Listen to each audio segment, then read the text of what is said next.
Sobrang nakakagulat na balita. Grabe, President BBM, ginulat ang lahat. Nagulat ang lahat sa sinabi ni President Marcos. Nakakakilabot ang speech ni PBBM.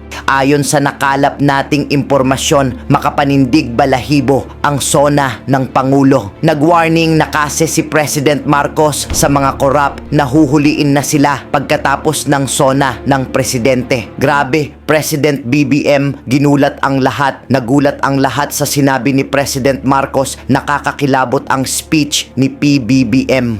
Tara panoorin natin. Huwag na po tayo magkunwari. Alam naman ng buong madla na nagkakarakit sa mga proyekto. Kaya sa mga nakikipagsabwatan upang kunin ang pondo ng bayan at nakawin ang kinabukasan ng ating mga mamamayan, mahiya naman kayo sa inyong kapwa Pilipino.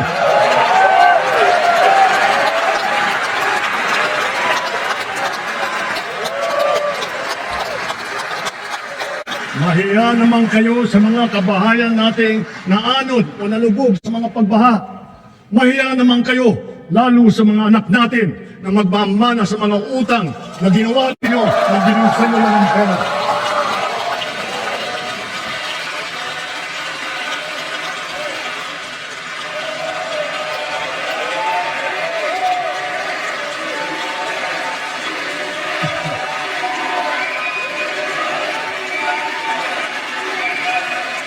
Para hindi na maulit, nagtutulungan ang buong pamahalaan para lutasin ang mga kaso ng mga nawawala dahil sa walang pakundangang kagagawan ng mga sindikato sa likod ng madilim na mundo ng mga sabungan.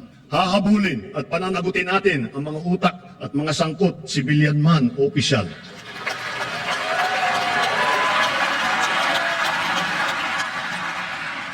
Kahit malakas, mabigat o mayaman, hindi sila mangingibabaw sa batas. Higit sa lahat, ipararamdam natin sa mga salarin ang bigat ng parusa sa karumaldumal na krimen ng mga ito. Malinaw sa akin ang mensahe ng naging resulta ng halalan. Bigo at dismayado ang mga tao sa pamahalaan, lalo na sa mga pangunahing serbisyo. Ang leksyon sa atin ay simple lamang. Kailangan pa natin mas lalong galingan. Kailangan pa natin mas lalong bilisan. Kung datos lang ang pag-uusapan, maganda ang ating ekonomiya, tumaas ang kumpiyansa ng mga negosyante. Bumaba ang inflation, dumami ang trabaho. Ngunit ang lahat ito ay palamuti lamang, walang isaysay, kung ang ating kababayan naman ay hirap pa rin at nabibigatan sa kanilang buhay.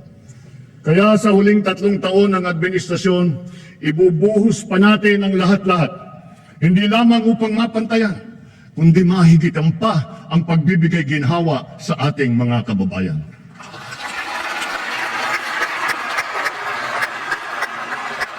Hindi na ako magpapaligoy-ligoy pa. Maayos na hanap buhay talaga ang mabisang pantiyak laban sa kahirapan at laban sa gutom.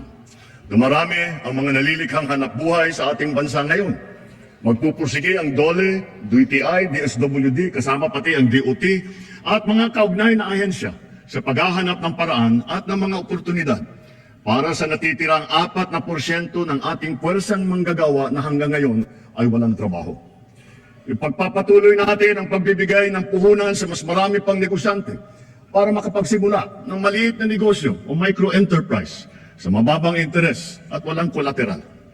Pati na rin ang kapital at proteksyon para sa mga yamang isip. At para sa mga tinataguyod natin mula sa kahirapan, patuloy tayong nagbibigay ng libreng training at puhunan para makapagtayo sila ng sariling negosyo. Hindi tayo titigil hanggang halos 2.5 milyon maralitang pamilya ay matutulungan natin na magkaroon ng kanilang sariling maliit na negosyo. Palalaguin natin ang mga industriya, mga pabrika ng sasakyan, pulmahan, electronics, biotechnology, pharmaceuticals, critical minerals, telang Pinoy, halal, construction, mga planta ng kuryente. Ngunit, nananawagan pa rin ako sa ating mga negosyante. Mamumuhunan kayo sa ating agrikultura. My single resounding message to the international business community is this: the Philippines is ready. Invest in the Filipino. Our cavalcade of dependable and hardworking Filipinos, innately skilled adaptable, and possessed with a heart for service are here, ready to work and to succeed with you. Sa mga nagtatanong kung nasa na ang 20 pesos na bigas, ito ang aking tugon. Napatunayan na natin na kaya na natin ang 20 pesos sa bawat kilo ng bigas nang hindi malulugi ang ating mga magsasaka.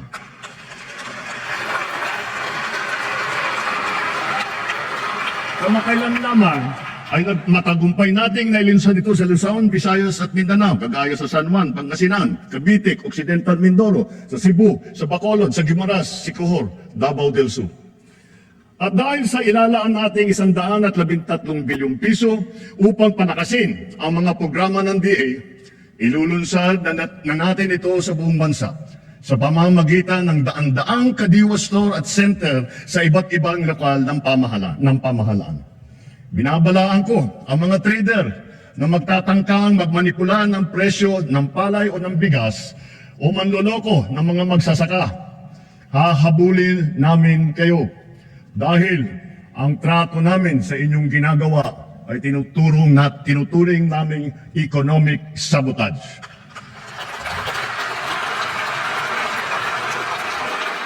Bilang pangunahing solusyon sa mataas na presyo ng baboy, inalalakas natin ang ating lokal na produksyon. Namimigay tayo ng mga biik at inahin. Nagpapatayo rin tayo ng mga biosecured facilities upang lubos na papabain ang presyo ng karne. Nagsimula ng magbakuna labang sa ASF at palalawigin pa natin ito ng pagbabakuna sa lahat. Pinataas natin ang produksyon ng palay, mais, pinya, saging, mangga, kape, kakao, kalamansi, tubo, sibuyas, bawang at iba pang mga agricultural products. Mula nagsimula itong administrasyon, mahigit 8.5 milyong magsasaka at mangingisda ang nakatanggap ng tulong. Lalo pa natin paiigtingin ang mga programa ng pamahalaan para mas marami pa ang matutulungan. Libo-libong kilometro ng farm-to-market road na ang ginawa na at libo-libong kilometro pa ang pinapasinayaan. Libo-libong ektarya ng lupa ay nalagyan na ng patubig sa buong bansa at libo-libong ektarya pa ang patutubigan. Libo-libo ring makinarya at pasilidad ang ating binuksan at pinamigay para sa mga magsasaka at mangingisda. Marami po tayong ipapatayo na rice processing system, mga pasilidad at mga bangkang yari sa fiberglass na ipamimigay naman sa mga mangingisda. Lahat ng ito ay sumusuporta sa kanila mula paghahanda, sa pagpunla, pag-ani, pagbiyahe hanggang sa pagbenta. Milyong-milyong Pilipino ang umaasa sa puno ng niyog bilang pangunahing kabuhayan. Mula ngayong taon, hindi bababa sa 15 milyong hybrid at mataas na klaseng mga binhi ng niyog ang ating itatanim sa iba't ibang panig ng Pilipinas. At itutuloy natin ito hanggang 100 milyong puno na ng niyog ang ating maitatanim sa buong Pilipinas.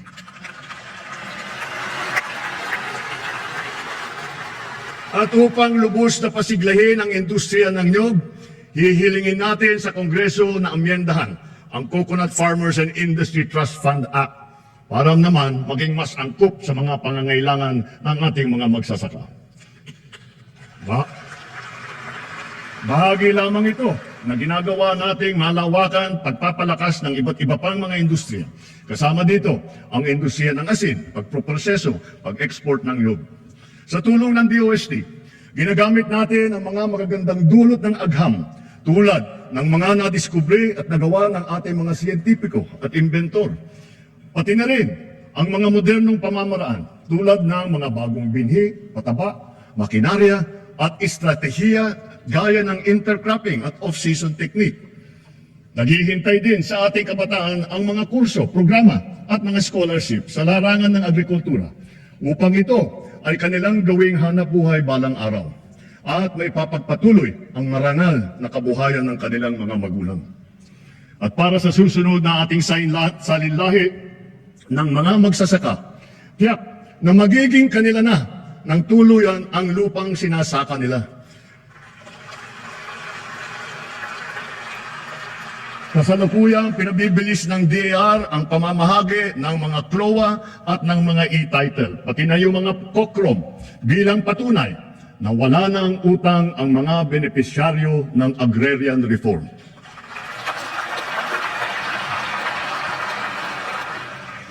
Bagaman dumarami ang ating mga planta ng kuryente sa buong bansa, lalo na ang mga bagong teknolohiya at malinis na enerhiya tulad ng solar, windmill, natural gas. Bagaman kilalang kilala na tayo sa buong mundo dahil sa pagpapahalaga natin sa renewable energy, naririyan pa rin ang mga problema sa enerhiya na damang-dama ng bawat Pilipino. Kagaya ng 3 milyong kabahayan na wala pang kuryente. Palagi ang brownout at ang mataas na presyo ng kuryente. Kaya binibilisan nating mabigyan ng koneksyon at pinapalakas palalo ang kakayahan ng ating gumagawa ng kuryente.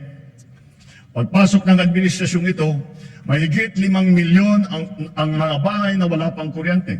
Sa loob ng 3 taon, 2.5 milyong kabahayan ang ating nakabitan na may kuryente na sila. Sa susunod na 3 taon, halos 200 planta ang ating tatapusin. Ito ay may kakayahan magpailaw sa 4 na milyong kabahayan o sa mahigit na 2,000 pabrika sa halos 7,000 tanggapan at negosyo. Hahabulin at tutuparin ng DOE at NEA ang natatakdang dami ng mga kabahayang makakabitan ng kuryente ngayong taon hanggang 2028, lalo na sa Quezon, sa Camarines Norte, sa Palawan, sa Masbate, sa Samar, sa Negros Occidental, sa Zamboanga del Sur.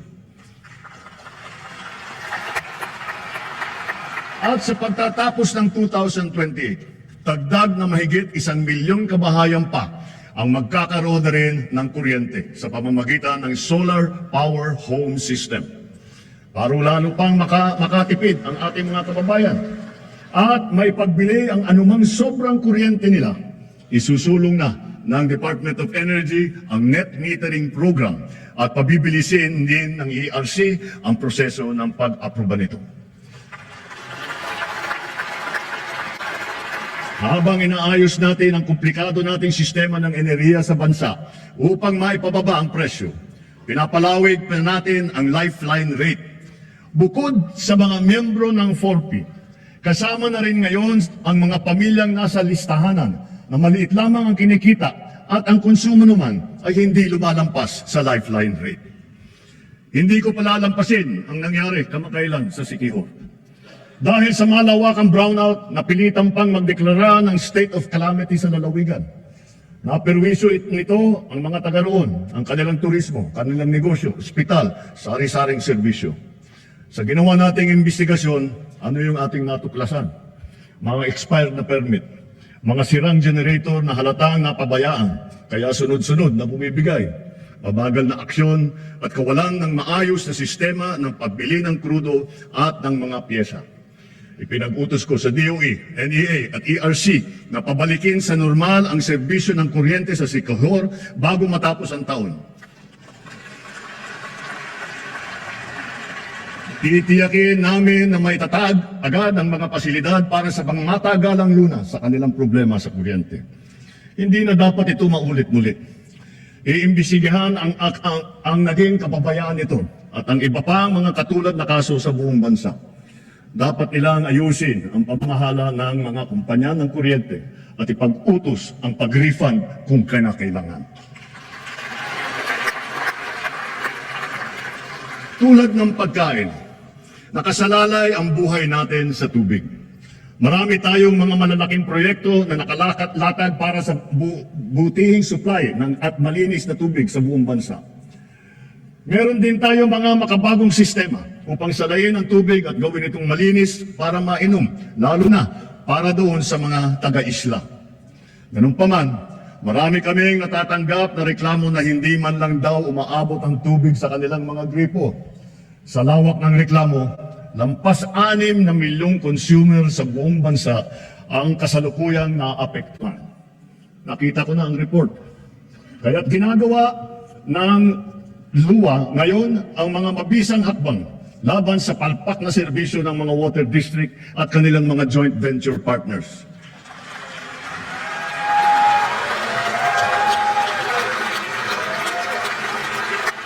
Titiyakin ng LUWA na may lalagay na sa ayos ang serbisyo ng tubig ng milyong-milyong nating mga kababayan at gawin mas abot kaya naman ang presyo. Higit sa lahat, titiyakin natin mapapanagot ang mga nagpabaya at nagkulang sa mahalagang serbisyong publiko na ito.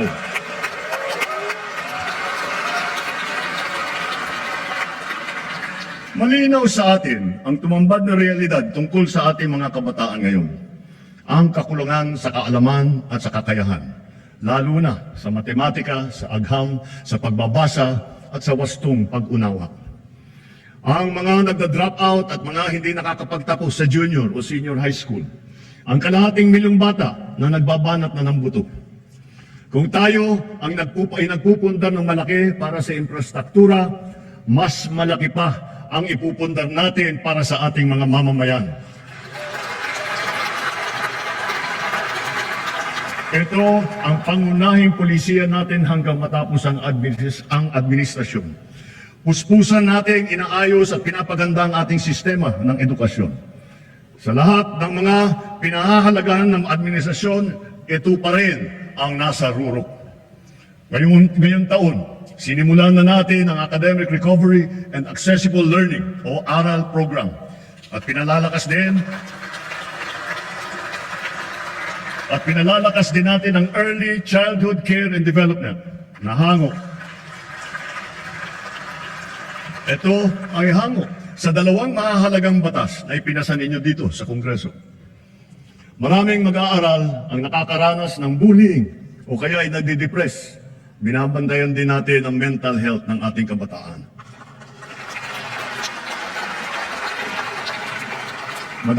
Magdadagdag tayo ng mga school counselor na magsisilbing sanggunian at gabay nila.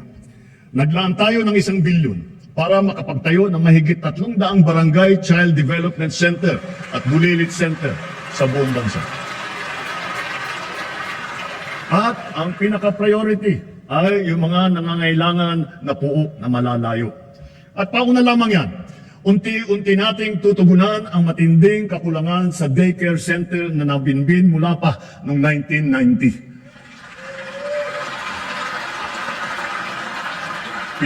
Pinaspasan na natin ang pagpabakuna ng mga bata.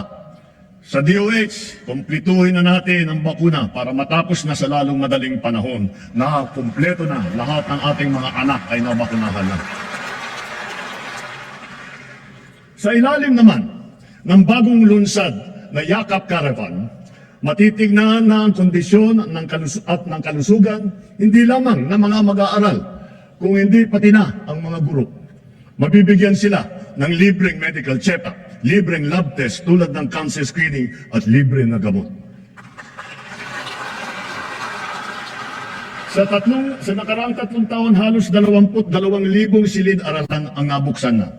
Hihigitan pa natin ito dahil talagang nakakaawa ang ating mga mag-aaral. Hindi na natin dapat nabibitin ang oras nila sa klase dahil sa kakulangan ng classroom. Katuwang ng pribadong sektor, sisikapin natin madadagdagan pa ng 40,000 silid-aralan bago matapos itong administrasyon.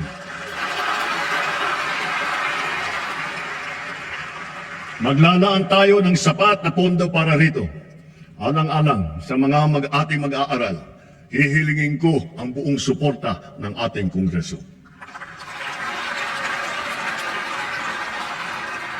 Naging matagumpay ang isinagawang tutoring at remedial program para sa mga mag-aaral nitong nakalipas na taon at itong summer break. Palalawakin pa natin ito. At maraming salamat sa mga guro at lalo na sa mga ate at kuya na nag-volunteer na tinulungan ang mga maliliit para mas maganda ang resulta nila sa kanilang eskwela. Sa DOLE at sa DSWD, ipagpatuloy pa ninyo ang mga ganitong klaseng internship at pre-employment program para sa ating estudyante sa kolehiyo. Malaking tulong ito sa kanila habang sila ay nag-aaral. Malaking tulong ito sa bansa. Ngayon, nagdaratingan na ang mga laptop na laan para sa bawat guro sa public school.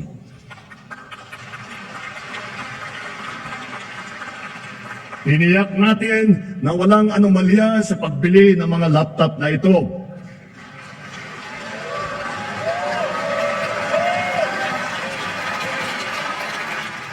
Nakahanda na ang mga high-tech at digital na mga materyales, mga smart TV, libreng Wi-Fi at libreng load sa Bayanihan SIM card. Dahil dito, handa na rin ang ating mga estudyante para makasabay sa makabagong paraan ng pag-aaral sa makabagong mundo. Ang pinakamahalaga sa sistema ng edukasyon ay ang ating mga mahal na guro. Asahan po ninyo na hindi gagawing sukatan ng galing ninyo o ng performance ninyo ang dami lamang ng estudyante na inyong ipinapasa, kundi ang dami ng mag-aaral na inyong pinapahusay at pinapataas ang ambisyon sa buhay.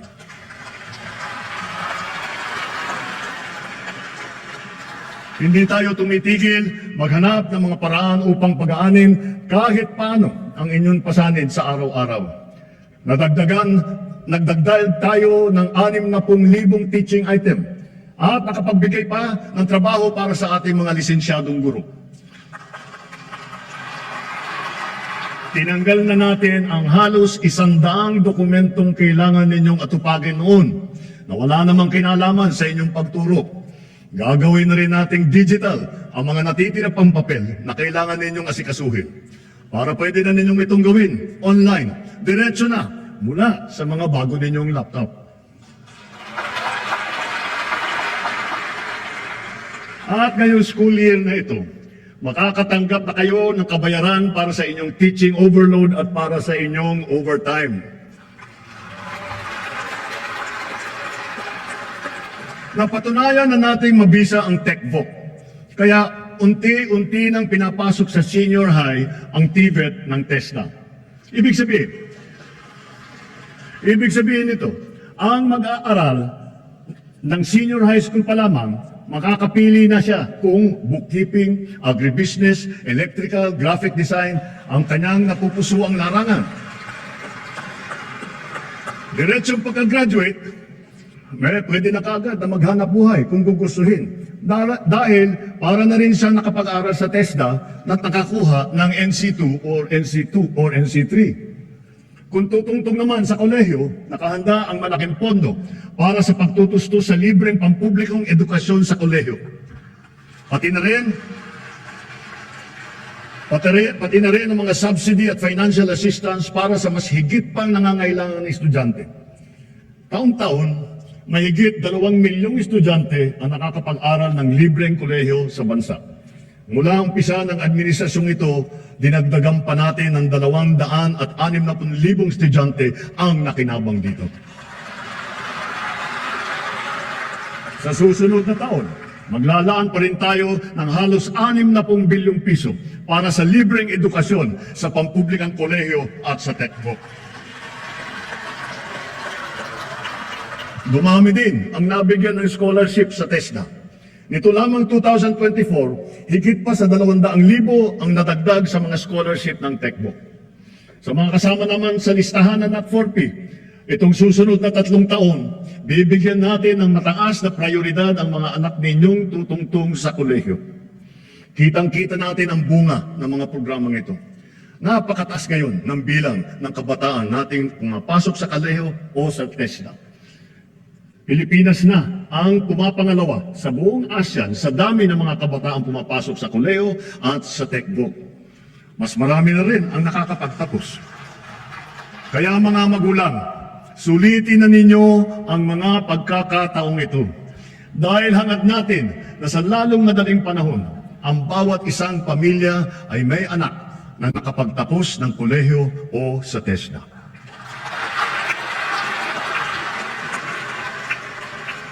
Kung kalidad lang din ang pag-uusapan, hindi nagpapahuli ang mga universidad at kolehiyo natin dito sa bansa. Mula sa 22 noong 2022, ngayon 114 na sa kanila ay kinikilala sa buong mundo. 6 na po nito ay public school. At bilang natatanging pagkilala, gagawaran natin ng Presidential Merit Scholarship ang mga high school graduate na makakakuha ng matataas na honor.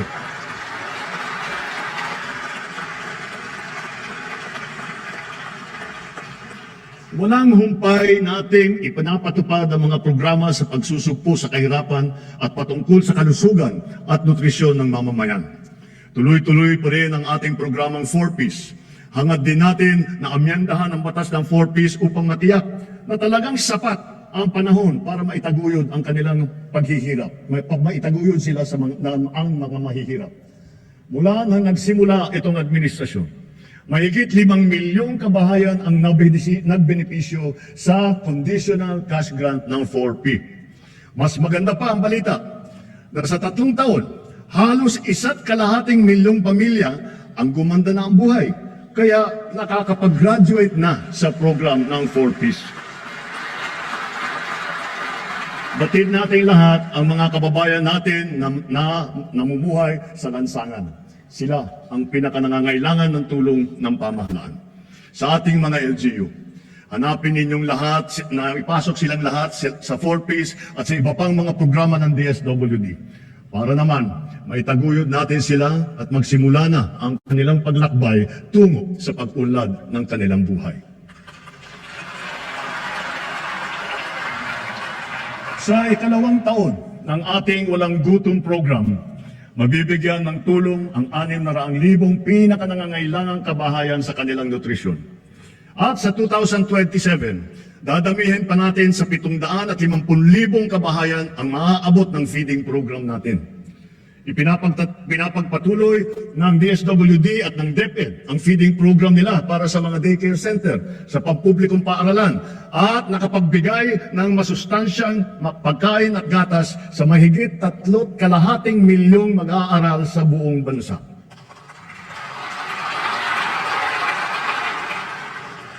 Dahil alam naman natin, basta't may laman ang tiyan, may laman ang isipan. Kung papalawigin pa natin ang mga programang ito sa susunod na taon, sa tulong ng karagdagang 1 bilyong pisong pondo, pararamihin pa ng DSWD ang bilang ng mga batang mabibigyan ng masustansyang pagkain. Sa kabilang banda naman, nakikita natin ang sobrang pagtaas naman ng timbang ng ating mga kababayang edad 20 at pataas. Kaya sikapin nating maging mas aktibo ang ating pamumuhay araw-araw. Ipalaganap natin ang mga pagsasagawa ng mga palaro, mga paliga, fun run, fun walk, pati mga aerobics, pasumba. Para sa mga LGU, buksan at gawing maliwalas ang mga park at mga plaza natin kung saan makakapag-ensayo ang ating mga mamamayan, bata man o matanda.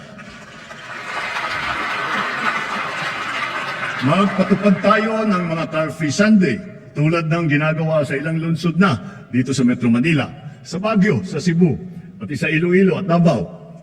Bilang pagsuporta rito, simula ngayon, bubuksan ng Philippine Sports Commission sa publiko ang kanilang mga track and field oval sa Pasig, Maynila at Baguio. Upang makapag-jogging na kayo ng libre. Magbubuhos tayo ng todo suporta sa mga palaro at mga atleta sa buong bansa. Halimbawa, ang palarong pambansa at ang Batang Pinoy Games na gaganapin sa General Santos City ngayong Oktubre. Bubuo tayo ng bagong pambansang programa para sa sports development. Uumpisahan natin ito sa paaralan pa lamang. Ibabalik natin ang mga sports club at magsasagawa tayo ng mga palaro at intrams sa lahat ng pampublikong paaralan. Naririyan na ang ating Philippine Sports Commission at saka ang PAGCOR upang tiyakin ang patuloy na pagtaguyod at pagsuporta sa ating mga programang pampalakasan ng mga atleta sa buong bansa.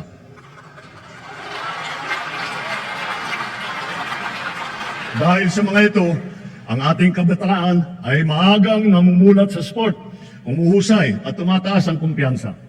Sumut-sunod sila sa yapak ng ating mga kampyon at world-class na athlete tulad ni Senator Manny Pacquiao, ni Heidelin Diaz, ni Caloy Yulo, Ira Villegas, Nesty Petesio, EJ Ubiena, Alex Iyala, ang Paralympian natin na sina Gerald Mangliwan, Cindy Asusano, Angel May Otong, at Ernie Gawilan. Sama na rin natin yung bago nating kampyon, si PNP Chief Nick Torres.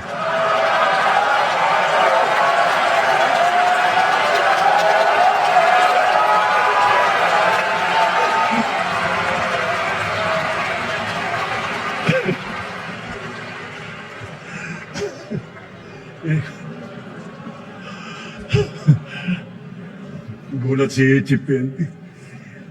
At siyempre, pati pa ang ating kampiyon sa Asian Winter Games, Philippine Men's Curling Team.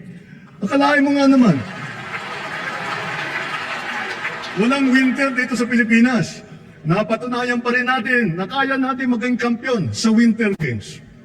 Kilalanin natin ang mga atleta na umani ng karangalan para sa Pilipinas. Hindi lamang sila nakapaghatid ng kasiyahan sa buong sambayanan, pinalakas pa nila ang ating pagmamahal sa bayan at lalo pang tinatingkad ang dangal ng bawat Pilipino.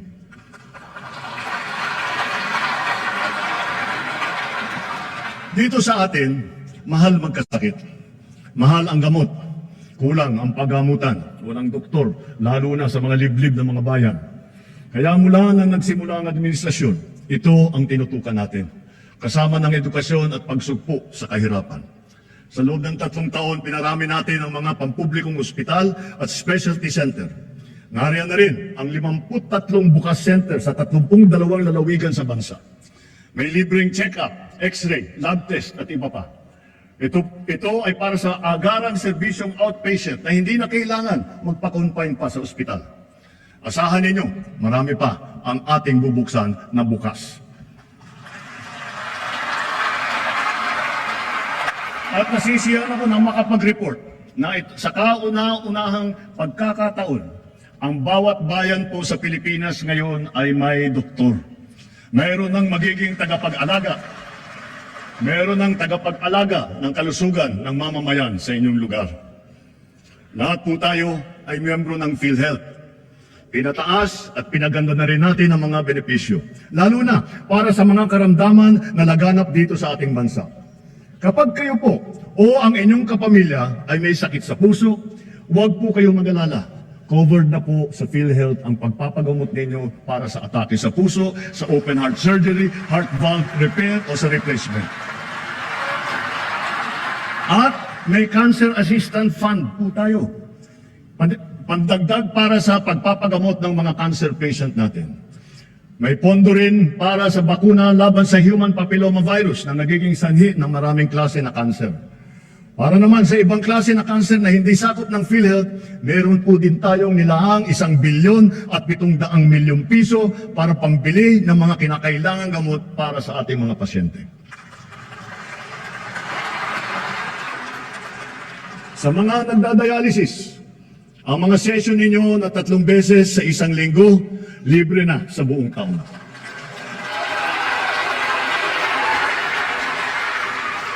Libre na rin po pati ang mga kinakailangang mga gamot.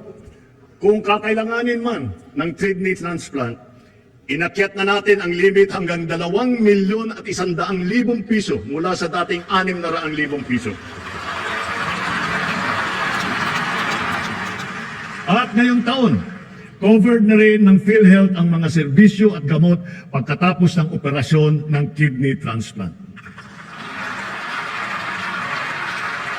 Kung kailangan talaga na magpa-transplant, huwag po kayong matakot sa gastos dahil sagot na ng PhilHealth.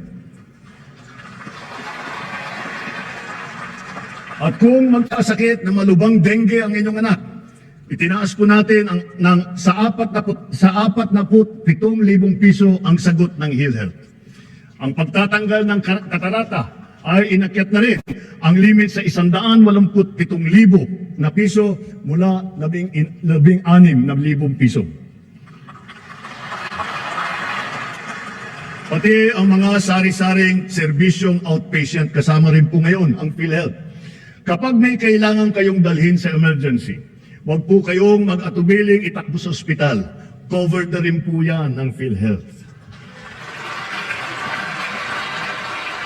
Kapag lumabo ang mata ng inyong anak at kailangang magpasukat ng grado, pati na rin ang pagpapagamot nila laban sa malnutrition, ito na rin ay covered na rin ng PhilHealth. At para sa mga PWD, sakop na rin ng PhilHealth ang inyong therapy at rehabilitasyon, pati na rin ang mga mahalagang kagamitan pang-suporta para sa inyo. Pinabibilis pa natin ang proseso ng pagbayad ng PhilHealth sa mga ospital at mga klinika para naman siguradong maayos at hindi naantala ang kanilang serbisyo sa mga pasyente. Maaasahan pa rin ng mga pasyente ang medical assistance program kung kulang ang pambayad sa ospital. Mula pumasok ang administrasyong ito, nakapaghatid ito ng tulong sa higit 11.5 milyong Pilipino. Higit sa lahat, padadaliin pa natin ang proseso ng medical assistance dahil ipapasok na po ito sa ating e-Gov app. Mga kababayan, asahan po ninyo, ginagawa natin lahat para matulungan kayo na magpapagaling at lumakas. Ngunit batid natin ang mga realidad sa mga pampublikong ospital. Kanya-kanya ang bili ng medical supply. Kanya-kanyang lakad ng medical assistance para sa bill na hindi kayang bayaran. Kaya sa lahat ng aking binanggit na mga haligi na itaguyod na natin, ang bahaging sasagutin ng PhilHealth, ang sari-saring pondo na pamahalaan para sa medical assistance kagaya ng MAIP, PCSO at PAGCOR, at ang karagdagang pondo na ibibigay pa natin sa mga DOH hospital, areglado na ang lahat sa ospital pa lang. Wala nang kailangang pangpuntahan o lapitan pa. Ito po, itinuloy na po natin ang zero balance billing. Libre po.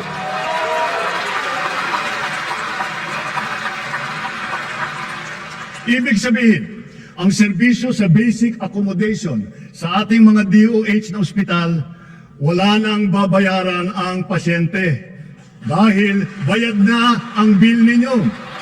Uulitin ko, wala nang kailangan bayaran ng pasyente basta sa DOH ospital dahil bayad na po ang bill ninyo.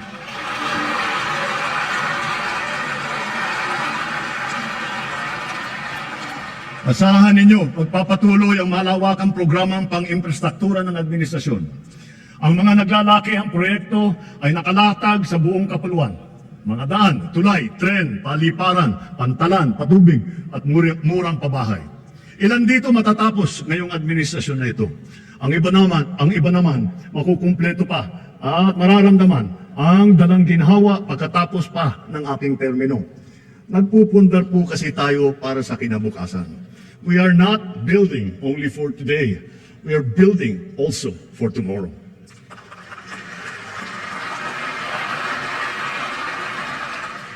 Habang ginagawa ang ating mga tren tulad ng North-South Commuter Railway at ang ating mga subway, patuloy din ang pagpapaganda natin sa serbisyo ng MRT at saka LRT.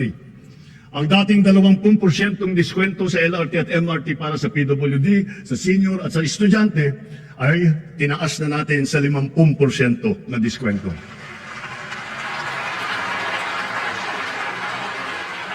Mayroon na po tayong 1+3, Pamilya Pass.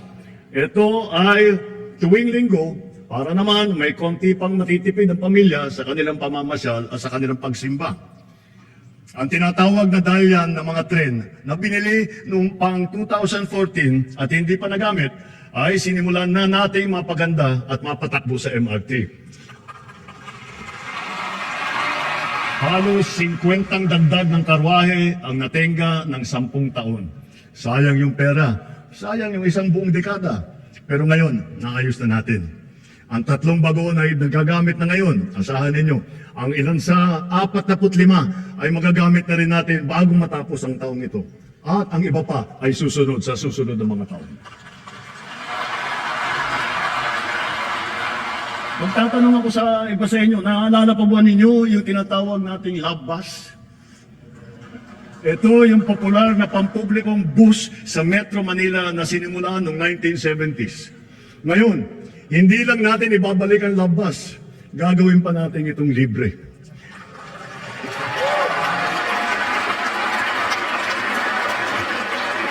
Pauna pa lamang, pilot testing pa lamang yung nasa Davao at sa Cebu.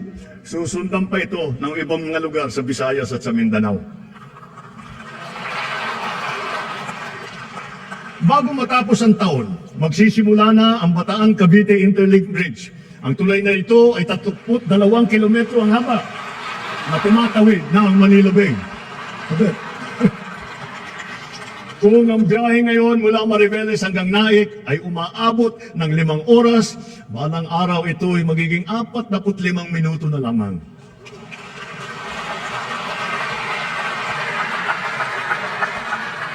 Ang mga riles ng PNR Bicol Line na sinira ng Bagyong Christine ay unti-unti natin pinatitibay at naayos na. Kasama ang Binahan Bridge. Hindi magtatagal, madadagdagan pa ang haba ng linya na ito at aabot sa Ragay, Camarines Sur hanggang Tagkawayan, Quezon. Magiging malaking tulong ito sa ating motoristang nagdadaan sa malubhang traffic mula Quezon hanggang sa Bicol. Sa 2026, inaasahang magbubukas na sa motorista ang bahagi ng extension ng SLEX mula Santa Tomas, Batangas hanggang Chaong, Quezon. Kapag natapos itong buong proyekto, ang dating 4 na oras na biyahe, magiging 1 oras na lang. Kaya inaatasan ko ang DOTR at DPWH na bantayang mabuti ang mga proyekto sa kahabaan ng Quezon patulak ng Bicol at tiyakin tama ang kalidad, matibay at nasa takdang oras ang pagtatapos. Ang Dalil Sikiat Bridge na una sa 3 mahalagang tulay na ginagawa ngayon sa Tawi-Tawi, nabuksan na. Sa susunod na taon, ang tulay sa Malasa, Lupang Pula ay matatapos na rin. Higit sa lahat, kung may Luzon Spine Expressway Network Program, meron din naman tayong Mindanao Transport Connectivity Improvement Project.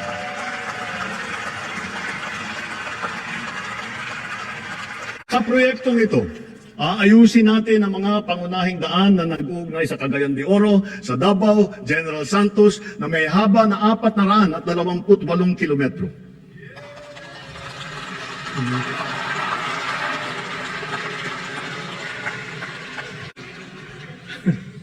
Ang rehabilitasyon ng tulay ng Guadalupe ay sukdulan ng ring kinakailangan.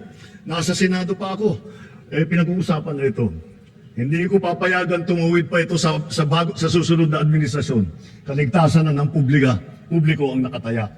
Hindi po isasara ang Guadalupe Bridge.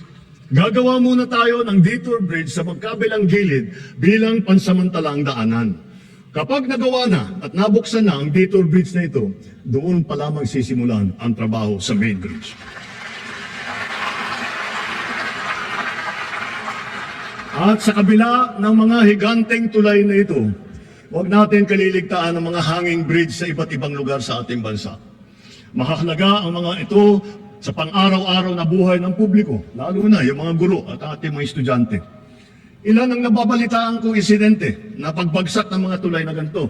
Halimbawa, yung nangyari sa Midsalip, Zamboanga del Sur at sa iba pang mga lugar.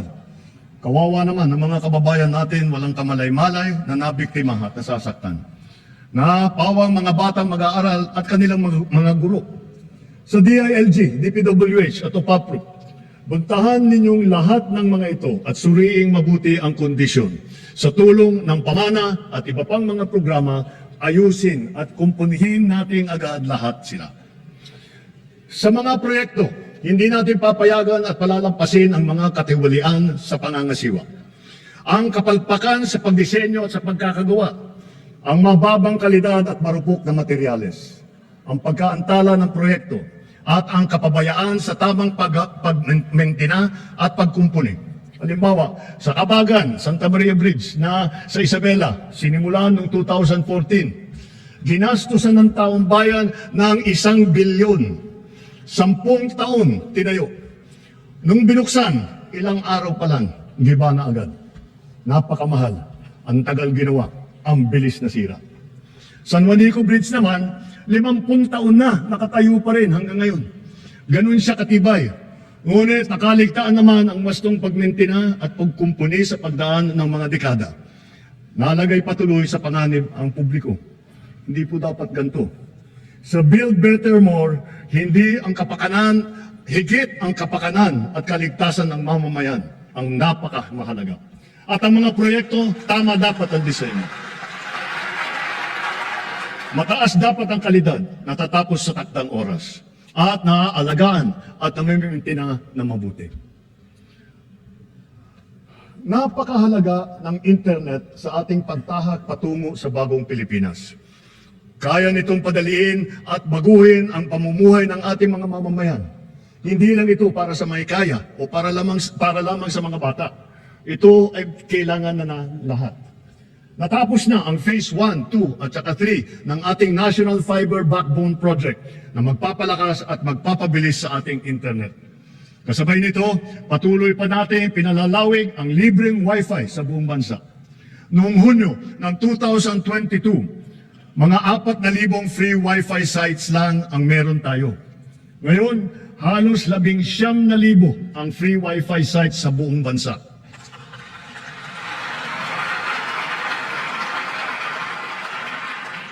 Ngayong taon din, nagsimula na tayong mamigay ng mahigit 1,000,000 na SIM card na may libreng data para sa ating mga eskwelahan, lalo na sa mga nasa liblib na puok. At dahil pag pinaganda at pinabilis natin, dadami pa ang mga bagong tore at cell site sa mga gida. Ngunit kulang pa rin ang mga ito. Halos 12,000 pampublikong paaralan pa ang walang internet. Kaya sinusiguro ng DICT at ng DepEd na bago matapos ang taong ito, magkakaroon na ng koneksyon ng internet ang lahat ng pampublikong paaralan.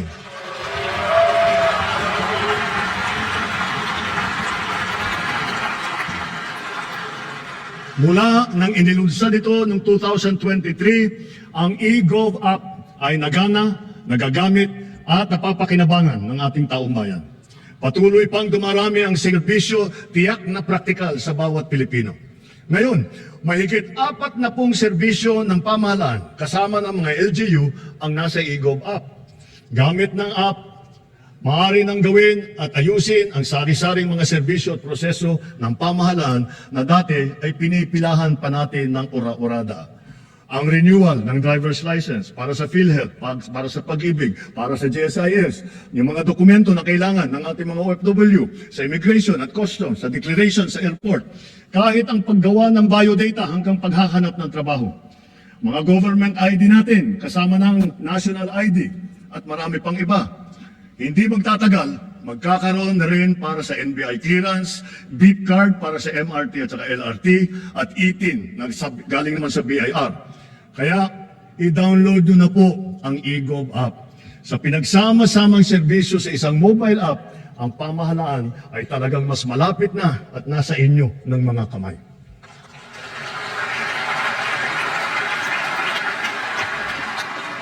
Sa LTO, alam kong tapos nyo ang paghahabol sa paggawa ng mga plaka ng motor na nabinbin mula pa noong 2014. 11 taon. Mula ngayon, gawin ninyo ang lahat na makakaya upang hindi na uli magkaroon ng backlog sa plaka. Dahil kailangan bumawi sa publiko, tiyakin din ninyo na may lalabas na ang rehistro at ang plaka ng bagong sasakyan sa loob ng naipangako ninyong 3 araw.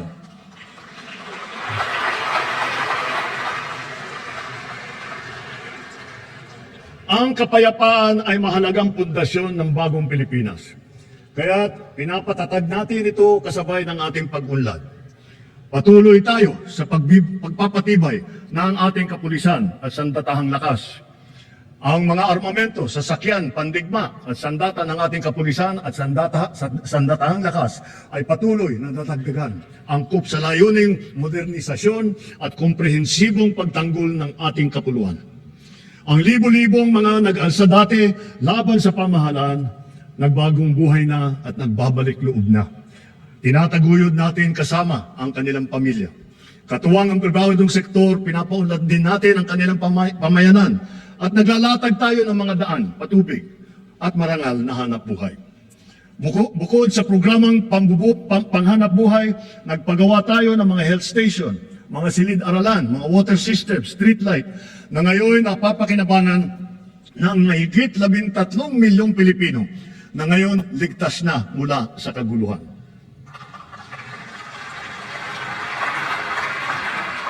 At sa wakas, wala na ring nalalabing grupong gerilya sa bansa. Titiyakin ng pamahalaan na wala na mabubuo muli. Magkakasangga ngayon ang AFP, PNP at mga dating rebelde sa pagpapanatili ng kaayusan at kapayapaan sa BARM. Kaya naman, ang lipunan natin ngayon ay mas mapayapa, mas mapangalaga rin sa karapatang pantao, anuman ang edad, kasarian, kondisyon o pangkat. Ngunit, kahit pa sinasabing bumababa ang antas ng krimen sa bansa, walang ibang magpapalubag ng pangamba at pagkabahala lalo na sa ating mga biktima mismo ng kriminalidad. Kaya ang puwersa ng ating kapulisan ay nagbabantay at rumoronda na para nararamdaman ng taong bayan. Sila ay riresponde sa tawag ng tungkulin sa loob lamang ng 5 minuto.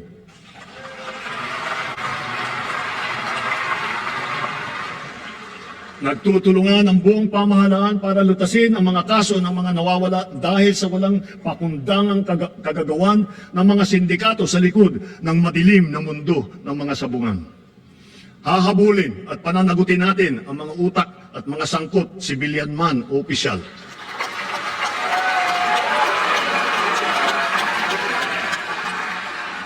Kahit malakas, mabigat o mayaman, hindi sila mangingibabaw sa batas. Higit sa lahat, ipararamdam natin sa mga salarin ang bigat ng parusa sa karumaldumal na krimen ng mga ito. Sa mga isinagawang pagsakote sa mga bodega at laboratorio at takang pagpasok, halos 83 bilyong pisong halaga ng droga ang nakumpiska na. Kamakailan lamang, may mga malalaking kargamento na nagkakahalaga ng bilyon-bilyon na nasabat natin sa Zambales, sa Pangasinan, sa Cagayan, Tondo, Muntinlupa, Ilocos Sur, Ilocos Norte, Cebu, Batangas, Rizal at Cavite. Noong isang buwan, personal kong sinaksihan ang pagsira ng halos 1.5 tonelada ng shabu at iba't ibang klase pa ng ilegal na droga. Sa lahat ng mga operasyon na ito, mahigit 153,000 ang naaresto. Mahigit 9,000 at 600 sa kanila ay high-value target.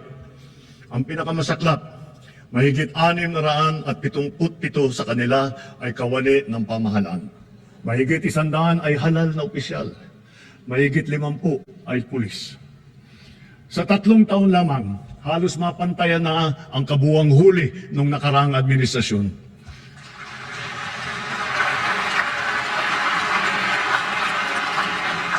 Sa kabila ng mga ito, tila nagbabalikan daw ang mga pusher.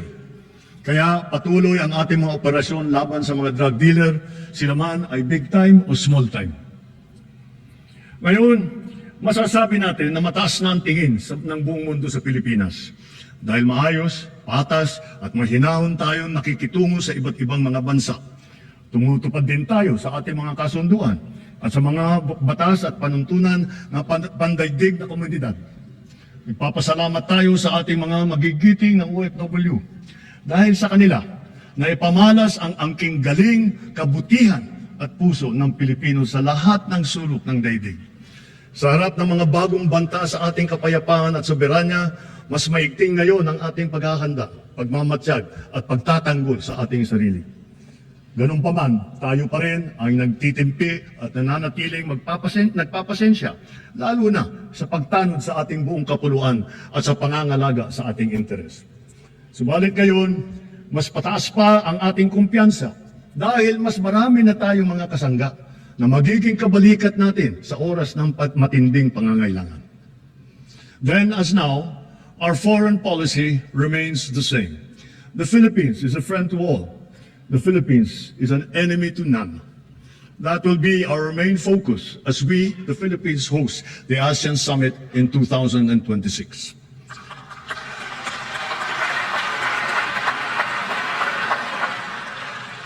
Para sa ating mga Pilipino, malayo man, malapit din, kasing sidhi ang paglingap natin sa ating mga kababayang nasa ibang bansa, lalo na ang nasa panganib at nagdadaan sa matinding pagsubok. Hindi po biro at sadyang mapanganib ang hanap buhay ng ating tripulante. Ang trahedya na sinapit nila sa kamay ng mga rebeldeng Houthi ay isang halimbawa. Matapos ang mahigit 4 na araw, ang mga kababayan nating nang binihag ng rebelding Houthi ay pinalaya na rin. Dala ng ating pakikipagtulungan sa Sultanate of Oman. Gayon din, dahil sa ating masigasig ng pakikipag-ugnayan, sa loob ng 3 taon, nagawaran ng kapatawaran ang mahigit 600 kababayan nating nahatulan dahil sa sari-saring paglabag sa batas sa ibang bansa, lalo na sa UAE, sa Qatar, sa Bahrain, at sa iba pa. And so their crucial and most beneficent sovereign intervention, I personally convey the entire nation's sincerest gratitude to the Sultanate of Oman, the United Arab Emirates, the State of Qatar, the Kingdom of Bahrain, the State of Kuwait, and to all the leaders of various countries that have granted clemency and have shown kindness to our beleaguered compatriots. Maraming salamat po. Thank you very, very much. Masigasig din ang ating paghahanda at pagmamatyag laban sa banta ng sakuna at kalamidad, lalo na sa bagong normal at nagbabagong klima na nagbubugso na panahon. Ngayong Hulyo, 4 na bagyo na ang dumaan sa atin. Sabi ng Pag-asa, mga 12 pa ang nagbabantang papasok sa bansa hanggang Disyembre. Sa 24 nating aktibong bulkan sa bansa, 4 ang kasalukuyang nag-aalboroto, lalo na ang Canloon sa Negros. Hindi tayo dapat tumigil sa ating mga ginagawang paghahanda dahil ang banta ay patuloy na naririyan. Dapat ay maging likas at otomatik na ang mga wastong gawi sa tuwing may sakuna. Dahil sunod-sunod ang mga sakuna. Lalo na ang bagyo, mahalagang itanim ang prinsipyo na continuous improvement kung saan tayo ay natututo sa palaging humuhusay at sa bawat karanasan. Nareremedyoan kung saan tayo nagkulang at saan natin dapat galingan pa. Kasama ng mga mahalagang infrastruktura, dadagdagan pa natin ang mga makabagong evacuation center ng ating naipatawiyuna. Hindi na dapat pang gamitin bilang evacuation center ang ating mga paaralan. Ginagamit na natin ngayon ang mga makabagong teknolohiya lalo na sa maaga at mabisang prediksyon. Mga Doppler radar, broadband seismic station, landslide sensor system ng Pag-asa at saka fieldbook sa iba't ibang lugar sa bansa. Sa epektibong pagsasaklolo, nakakatulong ang mga mobile command and control vehicle ng DOST na ipinamahagi natin sa 11 LGU sa buong bansa. Sa ating mga kababayan, hindi magtatagumpay ang anumang paghahanda natin kung wala ang tulong po ninyo. Hiling din namin ang inyong kooperasyon, inyong disiplina, pagmamatyag at bayanihan bilang responsableng mamamayan. Kooperasyon sa mga malawakang ensayo, pagsunod sa mga babala at tagubilin, tulad ng agarang paglikas at pag-iwas sa mga danger zone. Disiplina, lalo na sa wastong pagtapon ng basura. Pagmamatyag sa bawat oras. Pagmamatyag sa bawat oras, bawat araw. Lalo na kapag may nagbabadyang hagupit na panahon sa pag-alam sa malapit na evacuation center, pakikinig sa totoong balita at pagtatalima sa mga alituntunin ng pamahalaan. Higit sa lahat, bayanihan sa pagdadamayan at pagtutulungan, lalo na sa mga nasalanta nating kapwa. Mahirap man, kailangan natin itong gawin. Kailangan natin magsakripisyo upang masiguro na nailayo natin sa kapahamakan ng ating mamamayan dahil mahalaga ang bawat buhay ng Pilipino.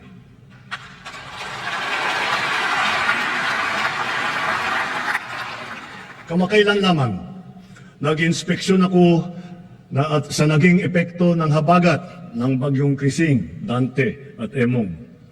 Kitang-kita ko na maraming proyekto para sa flood control ay palpak at gumuho. At yung iba, guni-guni lang. Huwag na po tayo magkunwari. Alam naman ng buong madla na nagkakarakit sa mga proyekto.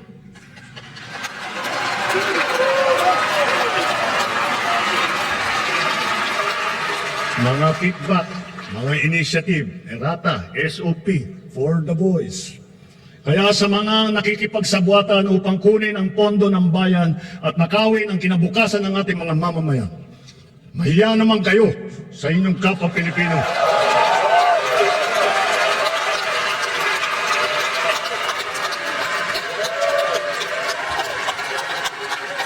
Mahiya naman kayo sa mga kabahayan nating naanod o nalubog sa mga pagbaha. Mahiya naman kayo, lalo sa mga anak natin na magmamana sa mga utang na ginawa ninyo ang ginusin nyo ng pera.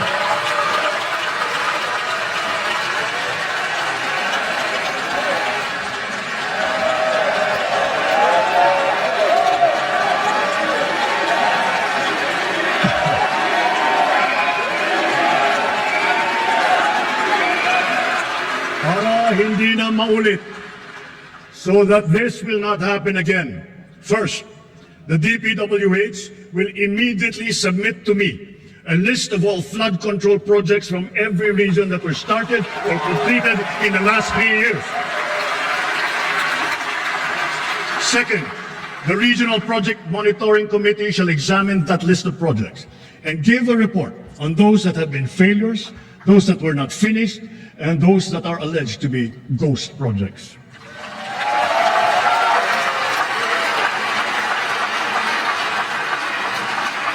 And third, we will publish this list.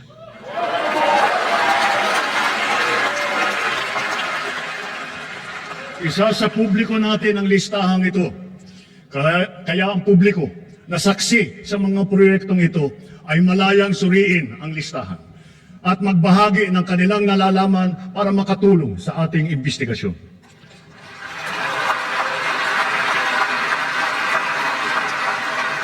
At the same time, there will be an audit and performance review regarding these projects to check and make sure and to know how your money was spent.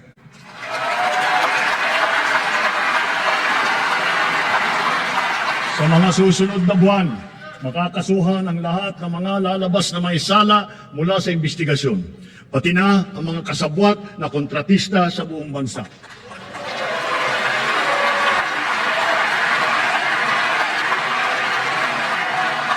Kailangan malaman ng taong bayan ang buong katotohanan.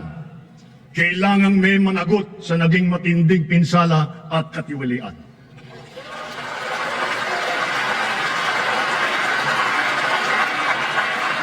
Therefore, for the 2026 national budget, I will return any proposed general appropriations bill that is not fully aligned with the national expenditure program.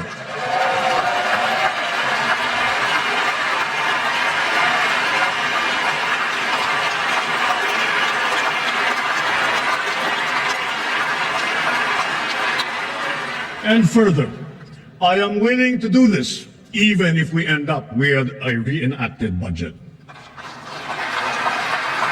Hindi ko aaprubahan ang kahit anong budget na hindi alinsunod sa plano ng gobyerno para sa sambayanang Pilipino. Mga kababayan, sa paghantong natin sa kalahati ng termino ng administrasyon, susuong tayo sa susunod na 3 taon. Daladala sa aking puso ang mga leksyon na natutunan ko mismo mula sa inyo. Ito ang nagbibigay sa akin ng bago at pinag-iba yung gana sa trabaho, sigla sa serbisyo at dedikasyon sa Pilipino.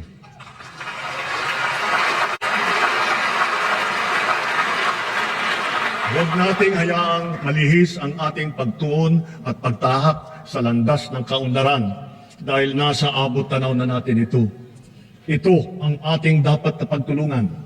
Ito ang ating dapat na pinagtutunguhan. At kayang-kaya natin ito marating at maisakatuparan. Sa wika ng ating bayani, only he who, from whatever position he occupies, whether high or low, strives for the greatest good possible for his fellow man, possesses true patriotism. Alam po natin sa ating puso kung ano ang tama, kung ano ang mali, kung ano ang mas mahalaga at mas makakabuti sa sarili, sa pamilya at sa ating bayan. Sa mga matitinding hamon na binabato at hinaharang ng ating mundo ngayon, nasa likod ninyo ang pamahalaan. At huwag tayong matakot, huwag tayong titiklop, huwag tayong mawawalan ng pag-asa. Dahil ang Pilipino ay likas na matapang, magaling, masipag, matibay, at maputi.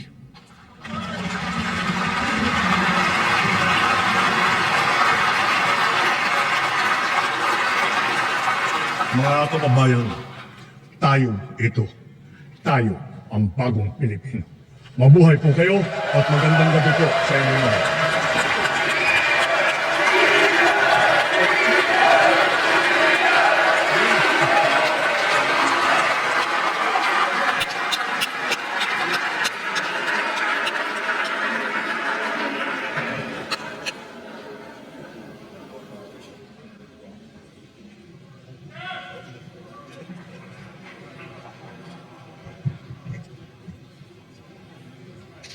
On the part of the Senate, the joint session is hereby adjourned.